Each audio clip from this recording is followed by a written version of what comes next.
नमस्कार विद्यार्थी मित्रांनो, मी Rohini madam, IIT computer Pandharpur. आज आपण MSIT न्यू इरा 2025 MKC इरामधील सेशन नंबर 37 पाहणार आहोत. सेशन नंबर 37 ला क्लिक करा. लँग्वेज अगोदर मराठी करू आपण. सेशन नंबर 37 ला क्लिक करा.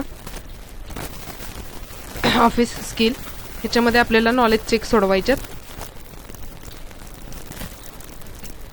नॉलेज चेक बघू आपण ह्याच्यामध्ये कुठे आहे.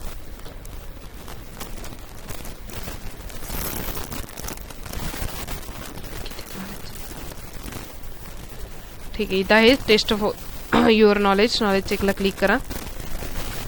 ओके करा. रिझ्यूम करा. हे नॉलेज चेक सोडवत असताना पहिल्या अटेम्प्टला जेवढे मार्क पडले तेवढेच मार्क गृहीत धरले जातील. पुन्हाचे मार्क गृहीत धरले जात नाहीत. ऑलरेडी इथं अर्ध सोडून ठेवलं आहे, त्याला आधी एंड करू आपण. फर्स्ट अटेम्प्टचेच मार्क काउंट केले जातात ह्याच्यामध्ये. पुन्हा स्टार्ट करू आपण. Start exam. पहिला प्रश्न आहे डॅश डॅश टॅबमधील डॅश डॅश ग्रुपमधून आपण प्रेझेंटेशन स्पेलिंग चुका. ह्याचं उत्तर आहे प्रूफिंग टॅबमधील रिव्ह्यू ग्रुप. नाही, रिव्ह्यू टॅबमधील प्रूफिंग ग्रुप.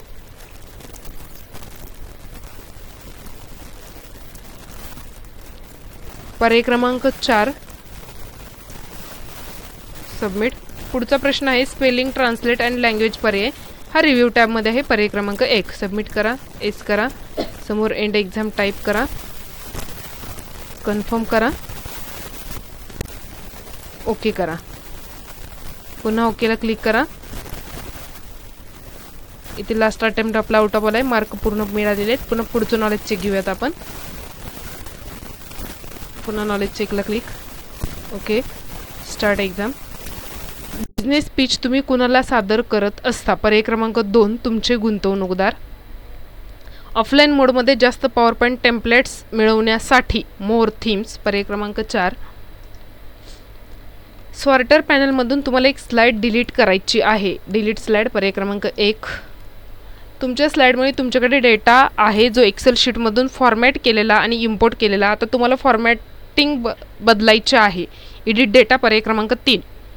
तसेच जे विद्यार्थी मित्र आपल्या चॅनलवरती नवीन आहेत, चॅनल सबस्क्राईब करा, व्हिडिओ लाईक करा व तुमच्या मित्रांनाही शेअर करा, जेणेकरून त्यांनाही मार्क चांगले मिळतील.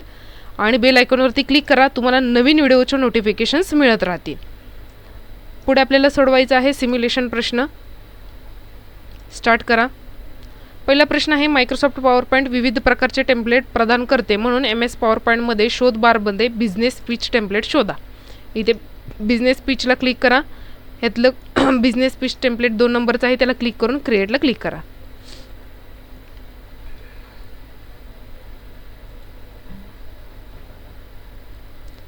सचित्र स्वरूपात माहिती पोहोचवण्यासाठी चिन्ह खूप उपयुक्त आहेत. तर दिलेल्या सादरीकरणात स्लाइड क्रमांक 1 मधील कॉपी चिन्ह घाला 5 आणि निवडलेल्या कॉफी आयकॉनवर पांढरा पार्श्वभूमी 1 ग्राफिक रंग लागू करा. 1 मिनिट. कोणत्या स्लाइडवरील सांगितले बघा. दिलेल्या सादरीकरणात स्लाइड क्रमांक 5 असं म्हणायचे त्यांना. आय थिंक हे कॉफीचं चित्र इथं. स्लाइड क्रमांकच दिलं नाही. कॉफीचं चिन्ह घाला. Insert icon. इथे सर्च कॉफी. क्लिक. इथे इन्सर्टला क्लिक करा. इथं थोडंसंच दिसते प्रश्नाच्या मागे, नसेल तर प्रश्न इथून क्लोज करा. हे पूर्ण दिसेल. आता त्याला ग्राफिक फील व्हाईट 1 नंबरचा घ्या. ओके. झालेले आहेत सिम्युलेशन प्रश्न. SIM करा. एंड एक्झाम इथं टाईप करा. कन्फर्मला क्लिक करा आणि ओकेला क्लिक करा. पुढे आहे सेल्फ पाथ लर्निंग. स्टार्ट करूयात. स्टार्ट करा. पहिला प्रश्न आहे प्रतिमेमध्ये शब्दलेखन तपासणीचा पर्याय. पर्याय क्रमांक 4 आहे पहिल्या प्रश्नाचं उत्तर. दुसरा फाईल PDF फॉर्मॅटमध्ये एक्सपोर्ट. फाईल आणि एक्सपोर्ट. पर्याय क्रमांक 1. एस करा. Go to home. पुढे आहेत guided do it yourself. Start करा. पहिला प्रश्न आहे, दिलेल्या प्रेझेंटेशनमध्ये स्लाइड क्रमांक 1 मधून पिक्चर सिलेक्ट करा. फॉर्मॅट टॅब ॲडजस्ट ग्रुपचा वापर करून ग्लो एजेस हा आर्टिस्टिक इफेक्ट अप्लाय करा. पॉवर पॉईंट ओपन होईपर्यंत वाट पहा. स्क्रीन मोठी करा. स्लाइड क्रमांक 1 मध्ये पिक्चर सिलेक्ट करायचं आहे. त्यानंतर फॉर्मॅट टॅबमध्ये यायचं आहे. ॲडजस्ट ग्रुप इथं आहे. त्याच्यामध्ये आपल्याला ग्लो एजेस हा आर्टिस्टिक इफेक्ट, इथून आपल्याला आर्टिस्टिक इफेक्ट निवडायचा आहे. तो कुठे आहे? हा आहे ग्लो एजेस. क्लिक करा. बघा आर्टिस्टिक इफेक्टमध्ये हा आहे ग्लो एजेस. साईडला क्लिक करा आणि प्रश्न सबमिट करा. ओके करा. स्लाइड क्रमांक 1 मधून पिक्चर सिलेक्ट करा. फॉर्मॅट टॅब पिक्चर इफेक्टचा वापर करून तुमच्या आवडीचा ग्लो पिक्चर इफेक्ट त्याला अप्लाय करा.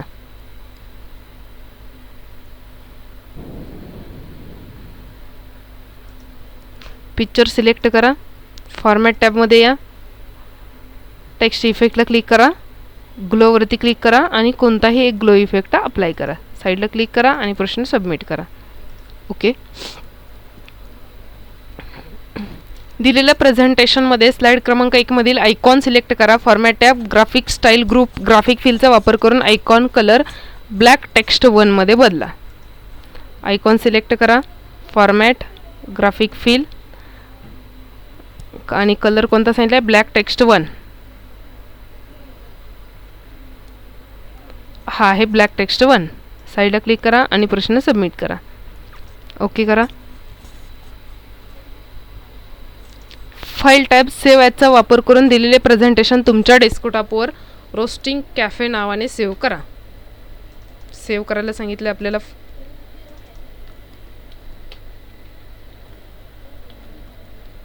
स्क्रीन मोठी करूयात. File tab save as desktop, जे नाव सांगितलेलं आहे ते नाव इथं टाईप करा. सेव्हला क्लिक करा. साईडला क्लिक करा आणि प्रश्न सबमिट करा. Okay. Home tab slide group new slide ब्लँकचा वापर करून डिस्प्ले करण्यात आलेल्या प्रेझेंटेशनमध्ये user clicked on first custom layout list item slide insert करा. होम टॅब, त्याच्यामध्ये न्यू स्लाइड, त्यामध्ये presentation user 1 custom layout list item click करा. बघा इथे जायचं आहे आणि त्या नावाच्या स्लाइडला क्लिक करून सबमिट करा. ओके. SIM करा. समोर एंड एक्झाम टाईप करा. कन्फर्मला क्लिक करा आणि ओकेला क्लिक करा. पुढे ही सेशन कंप्लीशन टेस्ट स्टार्ट करा. पुढीलपैकी कशामुळे टेलिफोन कॉल्सचे प्रसारण कॉम्प्युटर नेटवर्कद्वारे होऊ शकते? पर्याय क्रमांक 4 व्हॉइस ओव्हर IP. शाब्दिक ध्वनी मिळवण्यासाठी आणि पाठवण्यासाठी डॅश डॅश टेलिफोन्स वैशिष्ट्यपूर्ण इनपुट आउटपुट डिव्हाइस आहेत. इंटरनेट. पर्याय क्रमांक 2. टेलिफोन, ज्याला इंटरनेट टेलिफोन असेही म्हटले जाते, बरोबर. व्हॉइस ओव्हर IP हा स्टँडर्ड किंवा टेक्नॉलॉजी यांचा संच असतो, बरोबर. सबमिट करा. SIM आणि समोर एंड एक्झाम असं टाईप करा. अशा प्रकारे आपला सेशन नंबर 37 इथे संपलेला आहे. पुढील व्हिडिओमध्ये आपण सेशन नंबर 38 पाहणार आहोत. तोपर्यंत आपण थांबूयात. धन्यवाद.